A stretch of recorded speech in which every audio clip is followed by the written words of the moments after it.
दुष्यंत शकुंतला की कथा। प्राचीन भारत की महान प्रेम कथाओं में राजा दुष्यंत और शकुंतला की कथा अत्यंत प्रसिद्ध है। यह कथा प्रेम, वियोग, धैर्य और पुनर्मिलन का सुंदर उदाहरण है। इसका वर्णन महर्षि वेदव्यास के महाभारत तथा महाकवि कालिदास के अभिज्ञान शाकुंतलम में मिलता है। बहुत समय पहले हस्तिनापुर में राजा दुष्यंत राज्य करते थे। वे पराक्रमी, धर्मनिष्ठ और न्यायप्रिय राजा थे। एक दिन वे शिकार के लिए घने वन में गए। शिकार करते करते वे बहुत दूर निकल आए और प्यास से व्याकुल हो गए। तभी उन्हें पास ही एक सुंदर आश्रम दिखाई दिया। वह आश्रम महर्षि कण्व का था।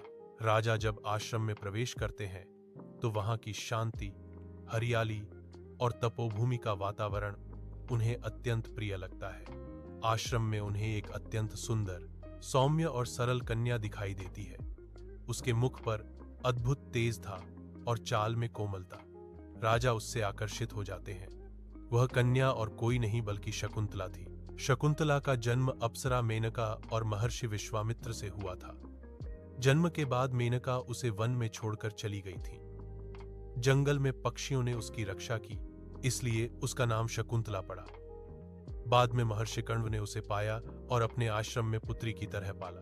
राजा दुष्यंत और शकुंतला की पहली भेंट में ही दोनों एक दूसरे के प्रति आकर्षित हो जाते हैं। धीरे धीरे यह आकर्षण प्रेम में बदल जाता है। शकुंतला भी राजा के गुणों से प्रभावित होती है। दोनों के हृदय प्रेम से भर जाते हैं। राजा दुष्यंत शकुंतला से विवाह का प्रस्ताव रखते हैं। कण्वशे उस समय आश्रम में नहीं होते, इसीलिए दोनों गंधर्व विवाह करते हैं, जो प्रेम और सहमति से होने वाला विवाह होता है। विवाह के समय राजा दुष्यंत शकुंतला को अपनी पहचान के रूप में एक अंगूठी देते हैं और वचन देते हैं कि वे शीघ्र ही उसे राजमहल ले जाने आएंगे। कुछ समय बाद राजा दुष्यंत अपने राज्य लौट जाते हैं। शकुंतला उनके लौटने की प्रतीक्षा करती रहती है। इसी बीच एक दिन दुर्वासा शी आश्रम में आते हैं। उस समय शकुंतला राजा दुष्यंत के प्रेम स्मरण में डूबी रहती है और अनजाने में शी का उचित सत्कार नहीं कर पाती। क्रोधित होकर दुर्वासा शी उसे श्राप दे देते हैं कि जिसका स्मरण करते हुए वह लीन है, वही उसे भूल जाएगा। आश्रमवासियों के अनुरोध पर दुर्वासा शी श्राप में यह शर्त जोड़ देते हैं कि यदि कोई पहचान का चिन्ह दिखाया जाए तो स्मृति लौट सकती है। समय आने पर महर्षि कण्व शकुंतला को विदा कर राजा दुष्यंत के पास भेजते हैं।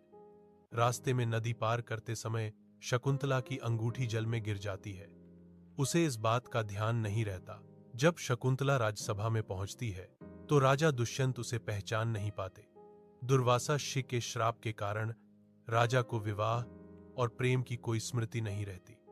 शकुंतला बहुत दुखी होती है और स्वयं को अपमानित महसूस करती है। बिना अंगूठी के वह अपने विवाह का प्रमाण नहीं दे पाती। राजा उसे स्वीकार नहीं करते और शकुंतला अपमान और पीड़ा से भरकर राजमहल छोड़ देती है। उसी समय स्वर्गीय शक्ति उसे अपने साथ ले जाती है। वहां वह अपने पुत्र भरत को जन्म देती है। इधर एक दिन एक मछुआरे को मछली के पेट से वही अंगूठी मिलती है। वह अंगूठी राजा के पास पहुंचाई जाती है। जैसे ही राजा अंगूठी देखते हैं, उनकी स्मृति लौट आती है। उन्हें सब कुछ याद आ जाता है। शकुंतला, प्रेम, विवाह और वचन। राजा को अपने व्यवहार पर गहरा पश्चाताप होता है। राजा दुष्यंत शकुंतला की खोज में निकल पड़ते हैं। देवताओं की कृपा से वे उस आश्रम में पहुंचते हैं जहां शकुंतला अपने पुत्र भरत के साथ रहती है। वहां वे एक तेजस्वी बालक को सिंहों से खेलते हुए देखते हैं। यह दृश्य देखकर राजा को अद्भुत अनुभूति होती है। जब राजा और शकुंतला आमने सामने होते हैं तो भावनाओं का सागर उमड़ पड़ता है। राजा अपने अपराध के लिए क्षमा मांगते हैं। शकुंतला भी अपने धैर्य और प्रेम से उन्हें क्षमा कर देती है। इस प्रकार दोनों का पुनर्मिलन होता है।